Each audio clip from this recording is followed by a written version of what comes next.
أعوذ بالله من الشيطان الرجيم بسم الله الرحمن الرحيم. The last thing I want to share with you, and this is again the introduction, the last part of my introduction, is that when we read the Quran or when we try to understand the Quran, there are some things I want you to deconstruct in your mind, deprogram, get them out of your system. The first of those things is this is a book for knowledgeable people. This is a book for people that have a lot of knowledge, that are very well versed in religion, that are scholars or imams or speakers or khatibs or you name it. That's who this book is for. I want you to let this out of your mind, that when you read the Quran you're thinking, this book this book is a very academic kind of exercise. Oh, it's a religious, spiritual text. I don't even want you to think about it like that first. You know what I want you to think about it like? You know when you have a real problem, a lot of us have problems. We have family problems, we have marriage problems, we have problems with our in-laws, but you say that's normal, right? So there's a problem with our in-laws. Some of you have problems with your kids. Some kids have problems with their parents.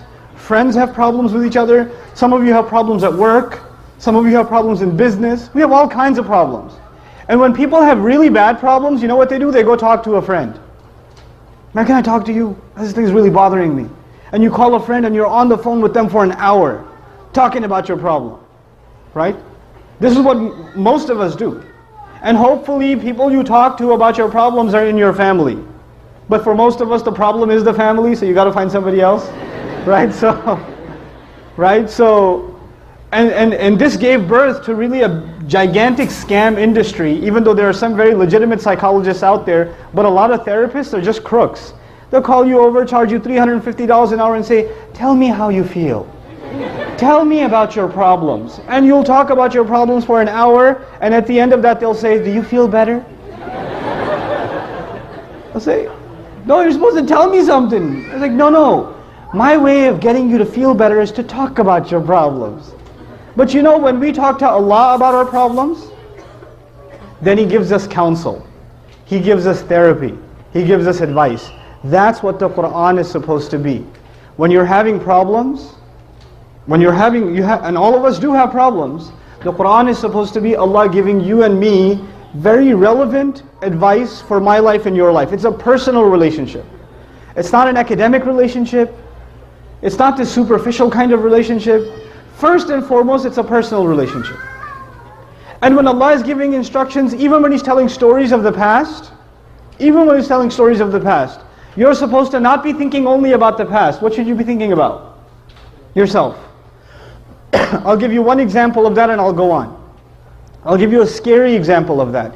Not only should the Muslim be thinking about himself when he's listening to the Quran says or teaches us that even the kafir, the one who hates the message of the Quran, the one who disbelieves in the message of the Quran, when they listen to the Quran, even they shouldn't be thinking about the past, they should be thinking about themselves. Where did I get this from? I told you 2 surahs mention a lot of stories of previous prophets. Which 2 surahs did I highlight today? Hud and Shu'ara, right? 11 and 26. And Surah Hud once again. Very interesting phenomenon. I was actually sharing this with some brothers this morning. And later this evening at Iftar. Allah decided to destroy the nation of Lut. You know that? Allah decided to destroy the nation of Lut.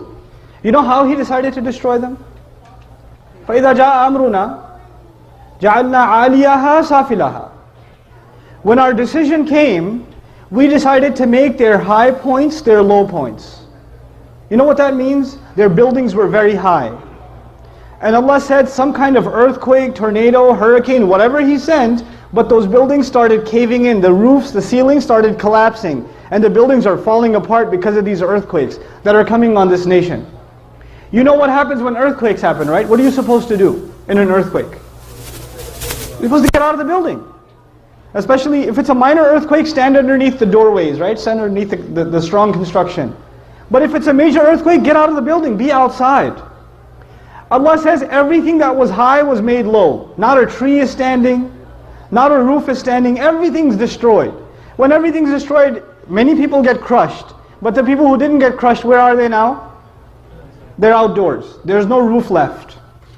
This was phase 1 of the punishment. فَأَمْطَرْنَا عَلَيْهِمْ حِجَارَةً مِّنَ السَّمَاءِ حِجَارَةً مِّن سِجِّيلٍ مَنْضُودٍ. He says, then we started raining on them. Now you have no roof left, you have no tree left, you have no shade left. So when it's raining, do you have anywhere to go? No. What kind of rain was this? A rain made of stones. And then he adds the word mandud, which means, and I think you guys in Houston can appreciate this. You ever heard of this thing called flash floods? Right? The rain comes like a slap, like kush. And you say, okay, it's done. And then 2 seconds later, another slap, like gush. Like it falls like a bucket falls in one shot instead of light drizzles. Allah says the stones would come from the sky, one big smack. And you would think it's done. Then another layer, then another layer, then another layer. You know, I was giving the younger guys examples because they play a lot of Modern Warfare or whatever else. It's like, brrr, brrr. It's like that. You know, reload and then again, reload and then again, reload and then again. It kept on coming like that. And then the next ayah tells us something even more scary. Says musawwamatan. Musawwamatan. Every single pebble had been branded, like it had the criminal's name on it. You know how in sniper fire you target very specifically? Every single bullet that Allah sent from the sky was told, this is who you're going to hit, this is where you're going to hit them. Exact targeting.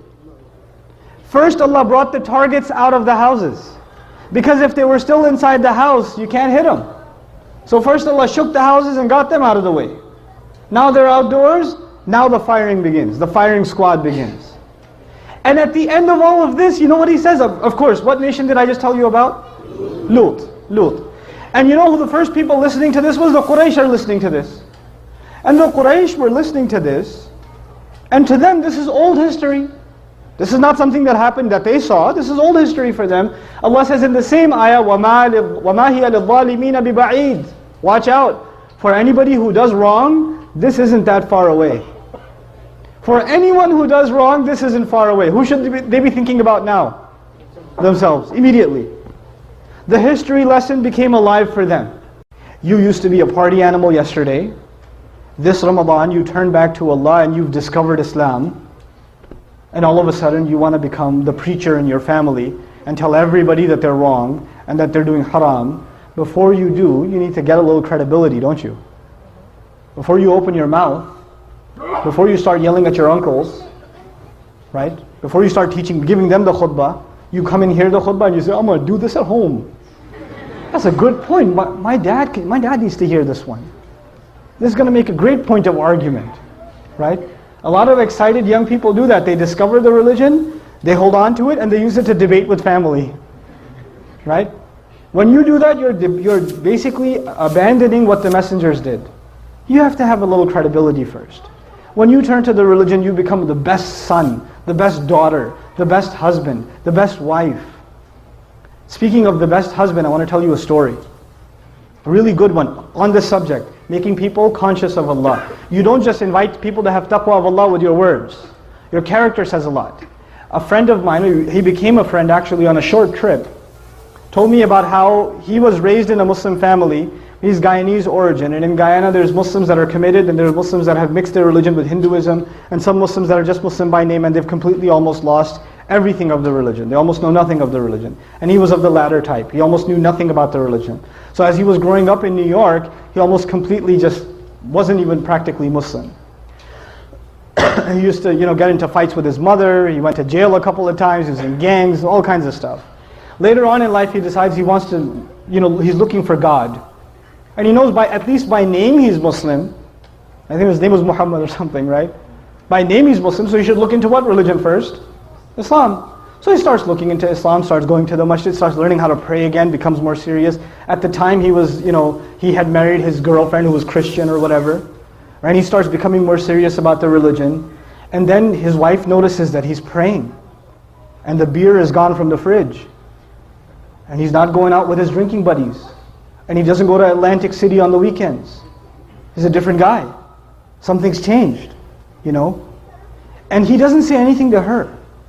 Just on his own, he didn't yell at her, didn't tell her to, put a hijab on or whatever, lose all her friends. He didn't do any of that. He went to a scholar, and I make dua for the scholar that he went to. He didn't tell me his name, but he said, I went to my scholar, and I told him, look, I'm becoming more and more aware of Islam, but my wife, of course, is a Christian, and she's not even a practicing Christian. She's just kind of what I was before. She's exactly like I was before. How do I help her?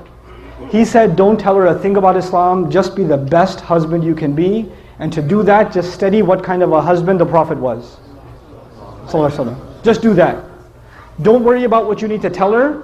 Worry about being the best possible husband, and that is the sunnah of the Messenger ﷺ. The Messenger would buy his wife gifts. The Messenger would joke with his wife. The Messenger would spend time with the mother of the believers. The Messenger would praise and compliment the mother of the believers. I'm mentioning that on purpose, guys. He would compliment them. You guys eat the first morsel of food in iftar, like, And the wife says, what? You go, nothing. Right? You drink, some of the desis here drink the first little sip of lassi. Look, I know the economy's bad, but are we really that short on sugar? Or, very painful for you to say a compliment. I understand, especially for those of you that come from my original country, Pakistan. For you to give a compliment to your wife can cause an ulcer. So I understand, but it's a sunnah, guys. Good food. That's amazing. And our wives, the sisters are so used to hearing nasty things from us, that when we say nice things, they get freaked out. Like if the husband just says, you look really nice today. She goes, what do you want? She gets worried, like he's up to, we gotta fix that. That's a problem. It can't be healthy. So he starts doing these things with his wife.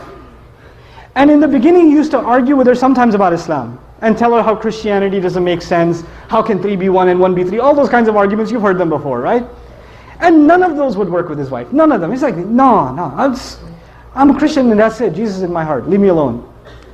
3 years go by, he stops talking to her about Christianity and how dumb it is or whatever, stops debating with her, he's just being what he can be as the best husband, and one day he's making maghrib and his wife joins him in salat. And he's in salat, it messes up his salat, right? What's happening here? Right? Yeah. Can we go a break for after like 5 minutes? Yeah, we can give a break in 5 minutes, sure. For 10 minutes because they have to move the car. Sure. So, he gives, after salat, he looks at her and he goes, what happened? And she goes, what? Nothing. And he goes, no, you have to tell me what happened. And of course she says what pretty much any wife would say, it's complicated. Alright? But eventually she tells him, and she tells him, look, I've never seen a husband like you. My dad wasn't like that. I've never seen a father like you. The way you are with our child, I've never seen a father be like that. It's so beautiful. This religion can't be wrong. It can't be wrong. This is ittaqullah. You see how aware you are of Allah in your life. Right? It's not how many ayat you've memorized, how many ahadith you know, how much knowledge you can spit out at someone, how many quotes from scholars you can deliver. It's not about that. How are you living your life? People can see that. You're calling people to the taqwa of Allah. حَقَّ تُقَاتِهِ وَلَا تَمُوتُنَّ إِلَّا وَأَنْتُمْ مُسْلِمُونَ. And that's the next part. In 5 minutes I have to give you a break because some people have to get their cars and park them like they would at work. Right? But what I want to share with you in these last 5 minutes is وَلَا تَمُوتُنَّ إِلَّا وَأَنْتُمْ مُسْلِمُونَ. This is item number 1. There were 3 items, right? This is the first item. Don't you dare die except that you're Muslim. One of the most important things we have to do as families is we have to talk about death. As families. Not in speeches, not in khutbahs, as families. Not if I die, when I die. People say, if I die, do this, this, this. No. When I die, do this, this, this. When I die, make sure you please make dua for me. Even to young, like teenage kids, early, when they're just getting their consciousness, make them aware of death. If there's an opportunity to go to a janazah, take your family, take your kids especially. Let them see a janazah. Let them see the burial. I know about the sunnah about the women. But other than that, I'm talking about just actually being aware of death. And the best way to be aware of death and to be aware of our mortality also is that we have to take our children out of their comfort zones. I'm telling you, wallahi, wallahi, even the ones of us that are not doing that well in this country, that have minimal, jobs and are barely getting by in their apartments, we're still living like kings compared to people in the rest of the world. Our children have a lot of luxury. Even those of you that are living in small apartments, you open the fridge and there's 4 different kinds of soda and 3 different kinds of juice. And there are people that haven't had clean water for weeks, right? We have a lot of luxury and our children are used to it. We're used to it. We have to take ourselves out of that sometimes. We have to take ourselves out of that. Even for a little bit, to put life in perspective again. And that's really important. Because when our children we just become accustomed to luxury all the time, and we start getting used to it, we forget what we really are. What we really are is dirt. Allah created us from it, and we'll go back to it. That's all we really are. And a human being forgets that, right? The higher up he goes, he forgets where he came from. We have to remember where we came from. This is the first agenda. I haven't even talked to you about the laws of Islam and prayer and hijab and beard and this. None of that stuff. All I'm talking about is just be aware of Allah, man. Just be aware of Allah. Be aware that you're going to die. That your life has a purpose. And you're conscious of Allah now so He can take care of you later. You forget about Allah in this world, He'll have you forgotten in the afterlife. After you die, what are you going to do? A disbeliever can deny the akhirah.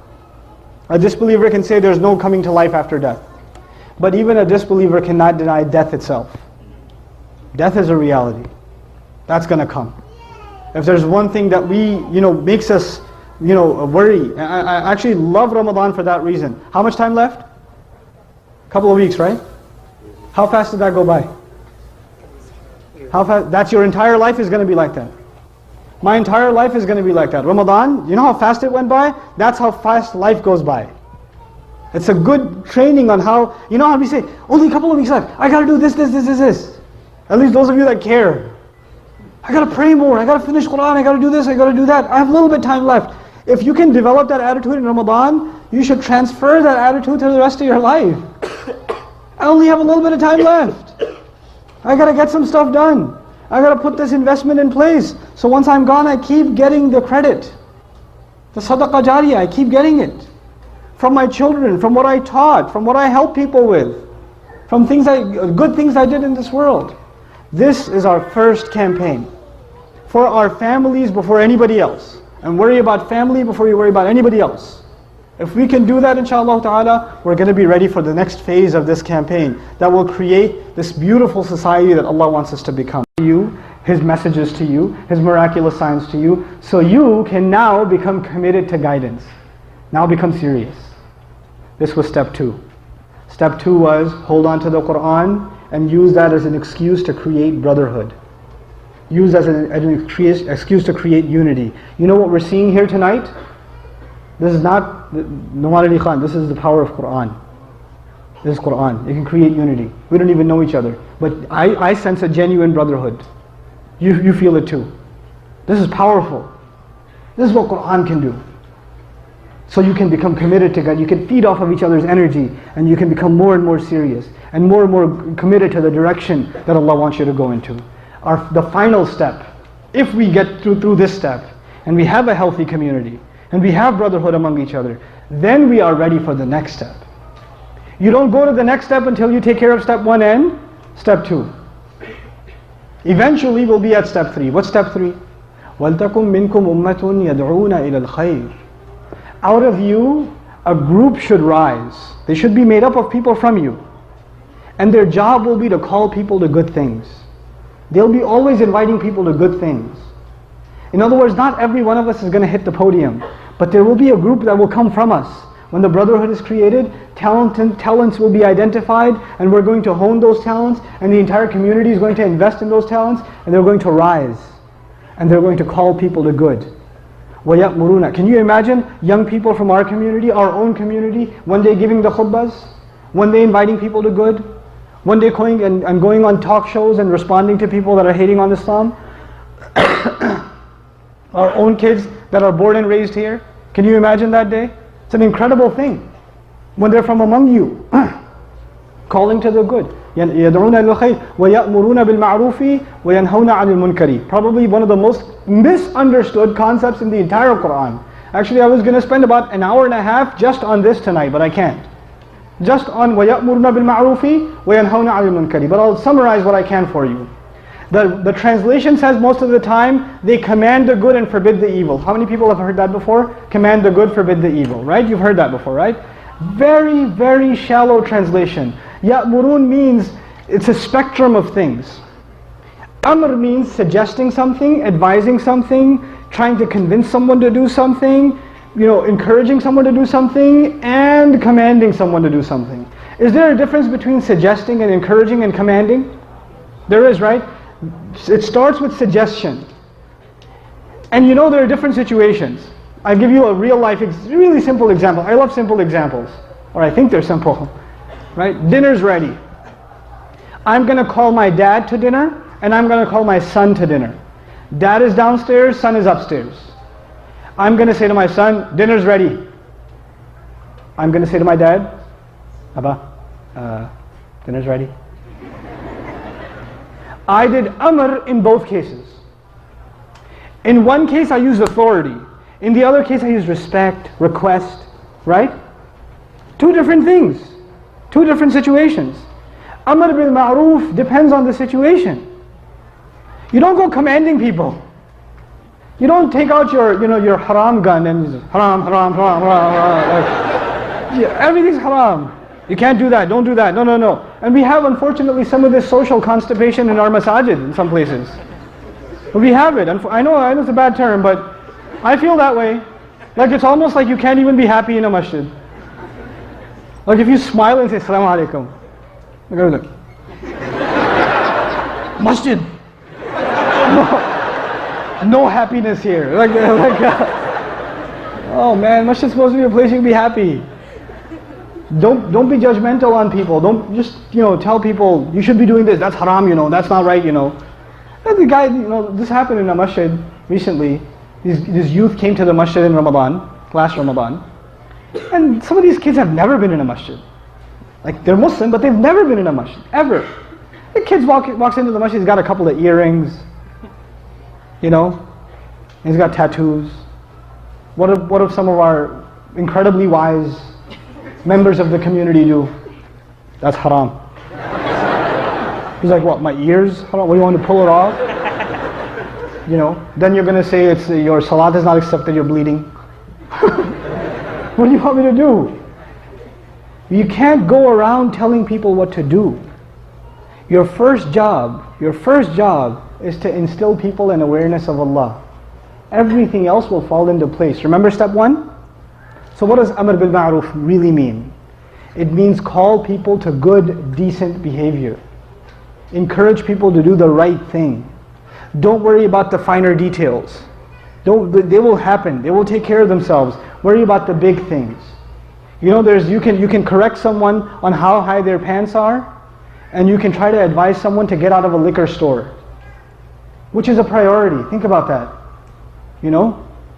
You're correcting someone, no. You need to pray all 20. Pray 20 Tarawih, or don't come at all. Seriously? Okay, alhamdulillah. The situation outside is under control, they're saying. Alright, alhamdulillah.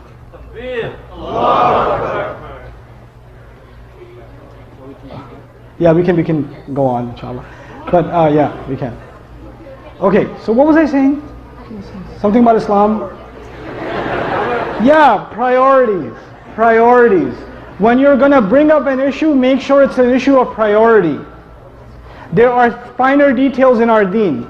Brother, the way you're making wudu is not correct.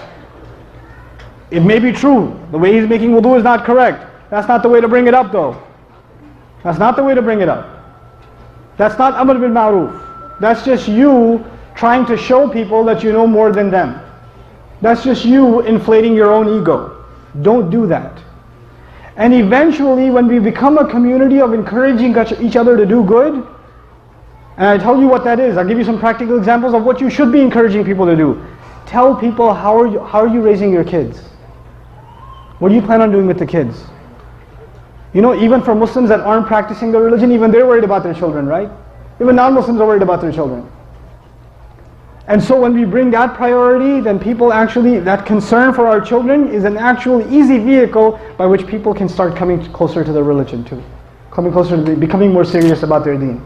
يَأْمُرُونَ بِالْمَعْرُوفِ وَيَنْهَوْنَ عَنِ الْمُنْكَرِ. They forbid all disgusting, vile things. Before you talk about halal and haram issues, which most of you and I are not qualified to talk about anyway, let's talk about evil things first. Outright evil things. What are evil things? These are things like shamelessness in the media. Shows that make fun of prophets. And our kids watch them. And they have no problem with it. The kind of munkar that's going on nowadays, I feel, is, you know, I don't necessarily come out and say Twitter and Facebook and all that stuff is haram, because I don't think personally, I don't see that it's forbidden. But I do see that Muslims they have no standards. We have no standards in how we talk. When somebody says something and you want to put a comment about what they said, most of the time it's a compliment or an insult. You tell me, compliment or insult? Insult. Most of the time you want to say something that puts somebody else down. This is just not how a Muslim talks. So we just don't talk like this. That's not how we're supposed to communicate. This is a kind of munkar. You're just creating bad feelings among each other. You're making a culture out of making fun of each other. لَا يَسْخَرْ قَوْمٌ مِّنْ قَوْمٍ. Don't let any group make fun of another group. Don't do that. That's just not how you should do. Right? Another munkar is just how much we're allowing our standards to drop in what we watch on TV and what we watch in movies. We allow ourselves to say it's only PG-13. It's only R, but it's only got one bad scene. Everything else is fine. Did you see the special effects? I mean, who of you is going to go on Judgment Day, you're being interrogated about the movie and say, did you see the special effects though? It's amazing. No, at that point it's not worth it. Stop making excuses. Stop making excuses. And one of shaitan's jobs is to make bad deeds no big deal. So when somebody says, you know, that's a really bad idea, the first thing shaitan will put in your head is, come on man, lighten up, relax. Everything's haram for you. Live a little. You won't be saying that later on. You'll be saying that now. This is the essential message of Quran. وَيَأْمُرُونَ بِالْمَعْرُوفِ وَيَنْهَوْنَ عَنِ الْمُنْكَرِ وَأُولَٰئِكَ هُمُ الْمُفْلِحُونَ. And those are the ones that are truly successful. The rest of my conversation with you guys will be about this ayah and how we can create a culture around this ayah within the Muslim community, within every single masjid in the country, within Houston, within the city of Houston, inshallah ta'ala. You know, and how we can become a part of that, of implementing these 3 steps starting at the masjid. This session I want to conclude with the following statement that will give a rise to the next section, the next conversation I want to have with you as a result of this. What I want to share with you is the most important agenda of Muslims in this country is to raise a good family. We have no other agenda than that one. To be the best husband we can be, to be the best wives we can be, to be the best mothers and fathers we can be, to raise the best sons and daughters we can raise. And to be the best sons and daughters we can be. This is our number one agenda. There's no other agenda. The institution of family is under attack. It's being destroyed. It's caving in from the inside, and we have to protect it. Now this institution of family, you know what gives it strength? What supports it? Is the masjid. The masjid protects the family. That's what it's supposed to do anyway. The masjid is a place where you're supposed to be involved, not as just a man, not as just a married couple, not just for the boys. It's supposed to be a place for the entire family. It's supposed to be where families learn their religion, where they learn to meet other Muslims and create a culture of Islam. What's the other place you're going to meet Muslims regularly? The weekly convention Muslims have is the Jum'ah prayer. Right? It has our families need to be connected to the masajid. Now, the other thing is our masajid cannot survive until they have involvement from the entire family. When our masajid only have involvement from the men, fights break out. When our masajid only have involvement from some group from the community, fights break out. When the masajid have involvement from the entire family, the priorities stay straight. We do things for kids, we do things for women, we do things for men. We take care of every element of a community. So the community needs the family, and the family needs the community. They both need each other. If you try to raise a family disconnected from the masjid, disconnected from, when I say community, I actually mean masjid. Please understand, when I say community, I mean masjid. When you try to raise a family that's practically disconnected from the masjid, disconnected from the community, you are asking for trouble. Because over time, it will become easier and easier for you to let go of more and more of the religion. Families that moved out to some random boondocks where the dad got a job and there's no masjid out there and he's raising his kids by himself, only Muslim family, 2 Muslim families in the entire town. After 10, 15 years when their kids are teenagers, they're the ones that are writing emails that you can sense the tears when they were writing them. What should I do with my kids? I don't know. I don't know what happened between me and my wife. Because there was no community. So the family started falling apart. We need each other. You know, the communities in Texas have a huge advantage. We really do. We have a huge advantage. I come from New York. We don't have that kind of advantage, I'm telling you. Most communities, we don't have that advantage. We have an immense advantage here. We have the opportunity, we have all the ingredients, we got to use them though. We got to put them together now. It's not, we're just getting started. The masajid have been built by the mercy of Allah. Now it's time to bring them to life. Now it's time to fill them with our families. So inshallah we'll talk practical steps about that and some really important considerations that all of us need to have in developing healthy communities, inshallah ta'ala. After our break, I'll give you guys a 10-minute break. Is that the official verdict? 10 minutes? Take 15. Go make some long distance phone calls. Go. Go. I'll talk to you in 15 minutes. Assalamu alaikum wa rahmatullah. I don't want to sit down and talk because I can't see you. And if you can't see me, you'll start talking to each other. And that's also problematic. Okay. So I want to dedicate this last session, or section, to... I'm sorry, it is the last section. No! Houston's very passionate people. Okay, so I want to dedicate this last conversation to something that I find very relevant and I think important, and it should be brought to the awareness of as many communities as possible. I've talked about it on multiple occasions before. I don't know if it's made its way up onto YouTube or not, but I'll share it with you anyway. And what I want to talk to you about is the fundamental differences between a cult and a community. The fundamental differences between a cult and a community. So there's 2 words here now, cult and community. In a cult, everybody's supposed to look the same. They're supposed to talk the same. They're supposed to walk the same. They're supposed to dress the same. They're supposed to say the same thing. They're supposed to acknowledge validity from the same source. It's this like, create zombies, right? That's what a cult is. Nobody can think for themselves. Nobody can disagree from the opinion that everybody else has. If you disagree even a little bit, you're a hypocrite, you're a sellout, you're a kafir, you're a munafiq, you're a fasiq. Every name you can find in the book is you. In a community, differences are welcome. You can be different from others. Your language can be different, the way you dress is different, maybe even your understanding can differ. Your teachers may be different than other people's teachers. In religion, you can have different teachers. A community is diverse. A cult is cut off. This is one thing. A cult says, we are the only right way. And anybody who says even a little bit different from us is off the straight path. So if you want to save yourself, don't listen to them. Don't listen to anybody but us. We'll save you. A cult does this. A community says, this is what we've come to understand. We know there are other people who disagree with what we have to say. We welcome a conversation. We're willing to understand what others have to say. We're willing to exchange ideas in a healthy way within Muslims and even with non-Muslims.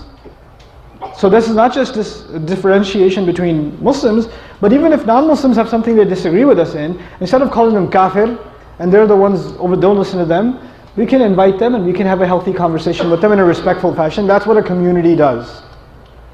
In a cult, when somebody makes a mistake, when somebody gets out of line, they're cut off. You're no good. You're a munafiq now, you're a hypocrite now. You didn't do what was expected of you. In a community, when somebody makes a mistake, the point of the community is to pick them back up and brush the dust off of their clothes and say, come on, everybody makes mistakes, it's okay. Well, we're here to help you. It's a big difference. That's what a community does.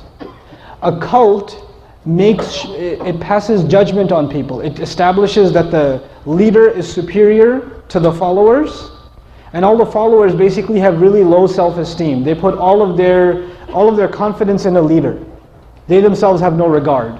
They have no respect, really. And they have low self-esteem even for themselves. You'll find in a cult that members of a cult, they'll never speak for themselves. They'll always say, our cult leader said. I'm not going to replace the word cult leader with what they use, but they'll use somebody who always said. They can never even speak on their behalf. They can't think for themselves. It's impossible. And they attribute this kind of almost absolute authority to their cult leader. In a community, there's actually an open conversation between leadership and the people. And people can even criticize leadership and say, I don't think what you're doing is right. Or I'd like you to explain why you're doing this, because I think there's a better way of doing it. And that's not taken as offensive, so long as it's not presented in an offensive way. So the community understands how to disagree in a respectful way, and leadership understands how to take those disagreements and respond to them in a respectful way, and there's this open channel communication. One of the most important differences, when somebody joins a cult, they become distant from their family. When somebody joins a cult, the cult says your family is part of fitna. You should stay away from them. They take you away from deen. Your family is dunya, it's worldly. You don't worry about your family, worry about deen. The community says, no, your family is part of your deen. Making your family better, taking care of your family, spending time with your family is a part of your religion. You have to do it. You have to be a good dad and a good husband and a good father and all this stuff, a good mother. So where a community makes families stronger, a cult can destroy families. A cult can take people away from their families. Fathers who no longer act like fathers.